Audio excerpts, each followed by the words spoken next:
சிவனடியார் கேட்ட வரம்.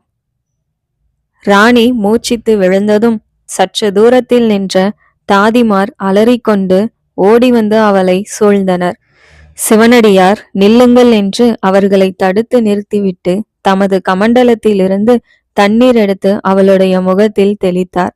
உடனே மந்திர சக்தியால் எழுந்தது போல் அருள்மொழி கண் விழித்து சிவனடியாரை பார்த்தாள். சுவாமி, எனக்கு என்ன நேர்ந்து விட்டது என்று மெலிவான குரலில் கேட்டாள். உனக்கு ஒன்றுமே நேரவில்லை அம்மா.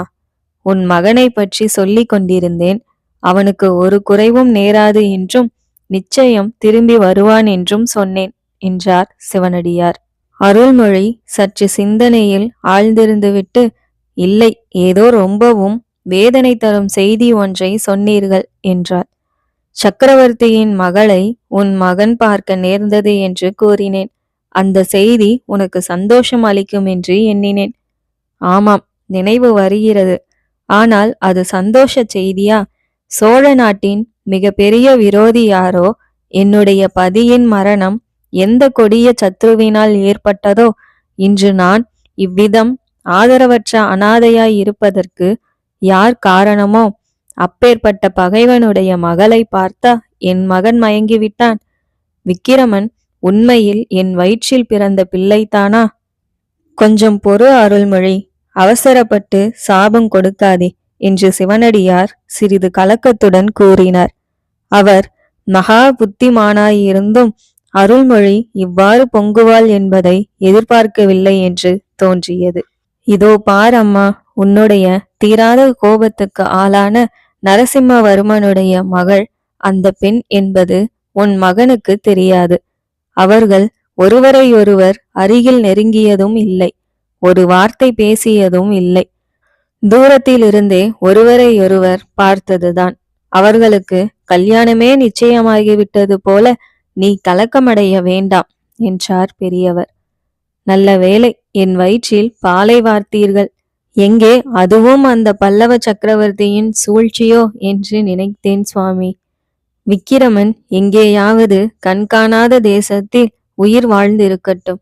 பசிக்கு உணவு இல்லாமலும் தாகத்துக்கு தண்ணீர் இல்லாமலும் கஷ்டப்பட்டாலும் படட்டும்.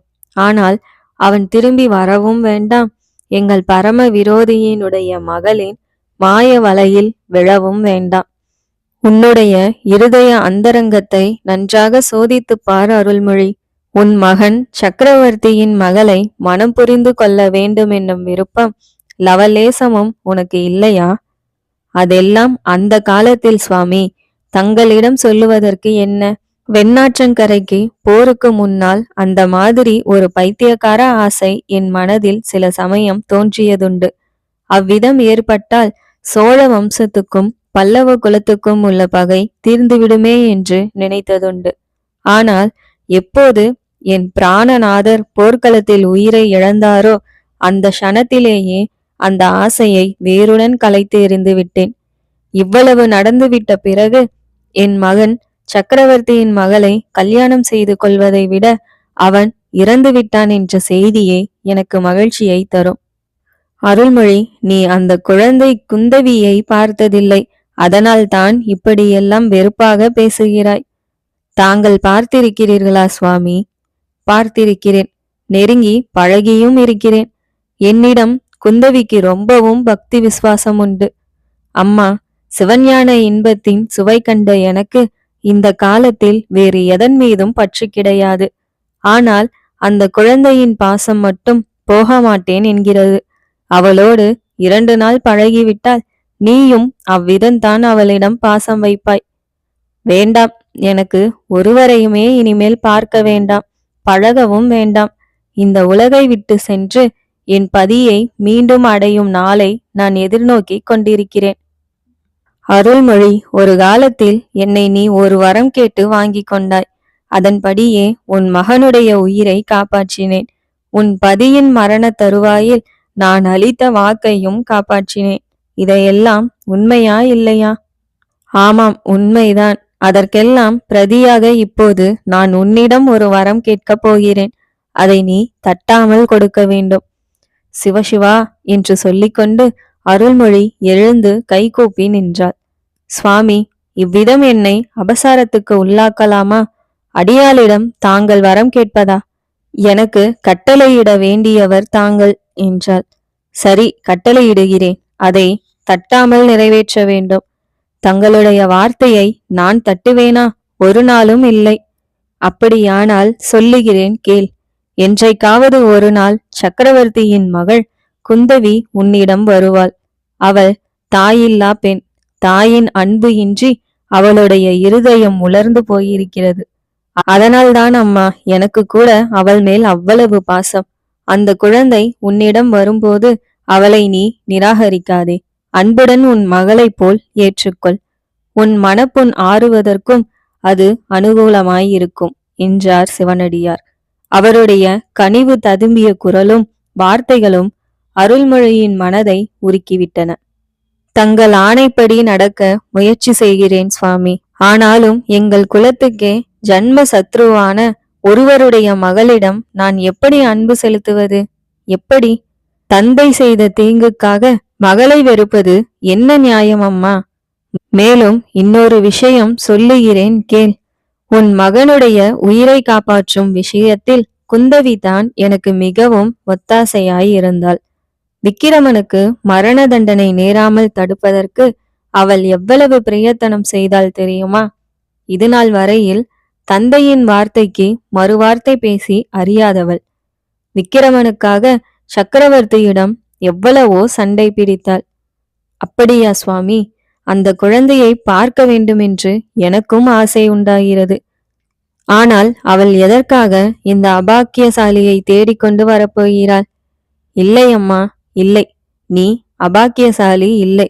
விக்கிரமனை போன்ற வீர புதல்வனை பெற்ற உன்னை அபாக்கியசாலி என்று சொல்ல முடியுமா? குந்தவியும் உன்னை தேடிக்கொண்டு வரத்தான் போகிறாள். சீக்கிரத்திலேயே வருவாள் என்றாள் சிவனடியார். வயதான தோஷந்தான். அந்த நாளில் தமிழகத்தில் சைவ சமயமும் வைஷ்ணவ சமயமும் புத்துயிர் பெற்று தளிர்க்க தொடங்கி இருந்தன. இவ்விரு சமயங்களிலும் பெரியார்கள் பலர் தோன்றி திவ்யஸ்தல யாத்திரை என்ற விஜயத்தில் தமிழ்நாடெங்கும் யாத்திரை செய்து பக்தி சுடர் விளக்கு ஏற்றி ஞான ஒளியை பரப்பி வந்தார்கள். அமுதொழுகும் தமிழில் கவிதா ரசமும் இசை இன்பமும் ததும்பும் தெய்வீக பாடல்களை இயற்றி வந்தார்கள். அந்நாளில் தமிழகத்தில் வாழ்ந்து வந்த சைவ பெரியார்களுக்குள்ளே திருநாவுக்கரசர் இணையற்ற மகிமையுடன் விளங்கினார். மகேந்திரவர்ம சக்கரவர்த்தியின் காலத்திலேயே பிரசித்தி அடைந்து தமிழகத்தின் போற்றுதலுக்கு உரியவராகிவிட்ட அப்பர் சுவாமிகள் விக்கிரமன் நாடு கடத்தப்பட்ட போது முதிர்ந்த மூப்பின் காரணமாக அதிகமாய் நடமாடவும் இயலாத தள்ளாமையை அடைந்திருந்தார். அந்த தள்ளாத பிரயாயத்திலும் அவர் ஸ்தல யாத்திரை சென்றிருந்து சமீபத்தில் திரும்பி வந்திருக்கும் செய்தியை குந்தவி தேவி அறிந்தாள். அப்பெரியாரை தரிசிப்பதற்காக காஞ்சியில் பிரசித்தி பெற்று விளங்கிய சைவ மடாலயத்துக்கு ஒரு நாள் அவள் சென்றாள். முதிர்ந்து கனிந்த சைவ பழமாக விளங்கிய அப்பர் சுவாமிகள் சக்கரவர்த்தியின் திருமகளை அன்புடன் வரவேற்று ஆசி கூறினார். அவரை பார்த்து குந்தவி, சுவாமி, இவ்வளவு தள்ளாத நிலைமையில் எதற்காக தாங்கள் பிரயாணம் செய்ய வேண்டும்? தாங்கள் தரிசிக்காத ஸ்தலமும் இருக்கிறதா? எங்கே போயிருந்தீர்கள் என்று கேட்டாள். அதற்கு அப்பர், குழந்தாய், தில்லைப்பதி வரையிலே நான் போயிருந்தேன். பொன்னம்பலத்தில் ஆடும் பெருமானை எத்தனை தடவை தரிசித்தால் என்ன? இன்னும் ஒரு முறை கண்ணார கண்டு இன்புற வேண்டுமென்ற ஆசை உண்டாகத்தான் செய்கிறது. ஆஹா, அந்த ஆனந்த நடனத்தின் அற்புதத்தை தான் என்னவென்று வர்ணிப்பேன். அந்த பேரானந்தத்தை அனுபவிப்பதற்காக மீண்டும் மீண்டும் மனித பிறவி எடுக்கலாமே என்று கூறிவிட்டு பாதி மூடிய கண்களில் ஆனந்த கண்ணீர் பெருக பின்வரும் பாசுரத்தை பாடினார். குனித்த புருவமும் கொவ்வை செவ்வாயில் குமின் சிரிப்பும் பனித்த சடையும் பவளம் போல் மேனியில் பால் வெந்நீரும் இனித்த முடைய எடுத்த பொற்பாதமும் காணப்பெற்றால் மனித பிறவையும் வேண்டுவதே இந்த மாநிலத்தே. பாட்டு முடித்த பின்னர் அப்பர் சுவாமிகள் சற்று நேரம் மெய்மறந்து பரவச நிலையில் இருந்தார். முன்பெல்லாம் இப்படிப்பட்ட சந்தர்ப்பத்தில் குந்தவி பக்தி பரவசமடைந்து ஆனந்த கண்ணீர் பெருகியிருப்பாள். ஆனால் இன்றைக்கு அவள் மனம் அவ்வாறு பக்தியில் ஈடுபடவில்லை. அப்பர் ஒருவாறு சுய உணர்வு அடைந்தபோது குந்தவி அவரை நோக்கி, சுவாமி, சோழ நாட்டில் யாரோ ஒரு சிவனடியார் புதிதாக தோன்றி ராஜரீக காரியங்களில் எல்லாம் தலையிடுகிறாராமே, தங்களுக்கு அவரை தெரியுமா என்று வினவினார். அவளுடைய வார்த்தைகளை அரைகுறையாகவே கேட்ட அப்பெரியார், என்ன குழந்தாய், சோழ நாட்டில் தோன்றியிருக்கும் சிவனடியாரை பற்றி கேட்கிறாயா? ஆஹா, அவரை பார்க்கத்தானே அம்மா நான் முக்கியமாக யாத்திரை கிளம்பினேன். நான் அவரை பார்க்க வருகிறேன் என்று தெரிந்ததும் அவரே என்னை தேடிக்கொண்டு புறப்பட்டு விட்டார். தில்லைப்பதியிலே நாங்கள் சந்தித்தோம். ஆஹா, அந்த பிள்ளைக்கு ஞான சம்பந்தன் என்ற பெயர் எவ்வளவு பொருத்தம்! பால்மனம் மாறாத அந்த பாலகருக்கு எப்படித்தான் இவ்வளவு சிவஞான செல்வம் சித்தியாயிற்று? என்ன அருள்வாக்கு! அவர் தாய்ப்பால் குடித்து வளர்ந்த பிள்ளை இல்லை அம்மா, ஞானப்பால் குடித்து வளர்ந்த பிள்ளை. இல்லாவிட்டால் முகத்தில் மீசை முளைப்பதற்குள்ளே இப்படிப்பட்ட தெய்வீக பாடல்களை எல்லாம் பொழிய முடியுமா என்றெல்லாம் அப்பர் பெருமான் வர்ணித்து கொண்டே போனார்.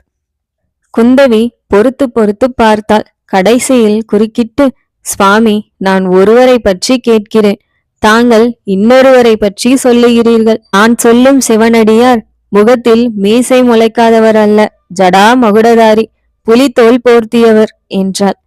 குழந்தாய், நீ யாரை பற்றி கேட்கிறாயோ எனக்கு தெரியாது. ஜடா மகுடத்துடன் புலித்தோல் தரித்த சிவனடியார்கள் எத்தனையோ பேர் இருக்கிறார்கள். இந்த மடாலயத்தில் 100 பேருக்கு மேல் இருப்பார்கள். வேறு ஏதாவது அடையாளம் உண்டானால் சொல்லு என்றார் நாவுக்கரசர். நான் சொல்லுகிற சிவனடியார் ராஜரீக விஷயங்களில் எல்லாம் தலையிடுவாராம். என்னுடைய தந்தைக்கு விரோதமாக கலகங்களை உண்டு பண்ணி கொண்டிருக்கிறாராம். என்ன சொன்னாயம்மா? அதிசயமாயிருக்கிறதே. அப்படிப்பட்ட சிவனடியார் யாரையும் எனக்கு தெரியாது. சைவத்தையும் வைஷ்ணவத்தையும் இரு கண்களைப் போல் காத்து வளர்த்து வருகிறவராயிற்றே உன் தந்தை. நரசிம்மவர்ம சக்கரவர்த்தியின் ஆட்சியில் சிவனடியார்கள் எதற்காக ராஜரீக காரியங்களில் ஈடுபட வேண்டும்?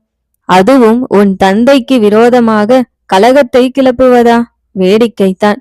அப்படி யாராவது இருந்தால் அவன் சைவனாகவோ வைஷ்ணவனாகவோ இருக்க மாட்டான். பாஷாண்ட சமயத்தன் யாராவது செய்தால்தான் செய்யலாம். நான் போய் வருகிறேன் சுவாமி என்று குந்தவி அவருக்கு நமஸ்கரித்து விடை பெற்று கொண்டு கிளம்பினாள். பல்லக்கில் ஏறி அரண்மனைக்கு போகும்போது அவள் பின்வருமாறு எண்ணமிட்டாள். முதுமை வந்துவிட்டால் எவ்வளவு பெரியவர்களாய் இருந்தாலும் இப்படி ஆகிவிடுவார்கள் போலிருக்கிறது. பேச ஆரம்பித்தால் நிறுத்தாமல் வளவளவென்று பேசிக்கொண்டே போகிறாள். கேட்டதற்கு மறுமொழி உண்டா என்றால் அதுதான் கிடையாது. எல்லாம் வயதான தோஷந்தான்.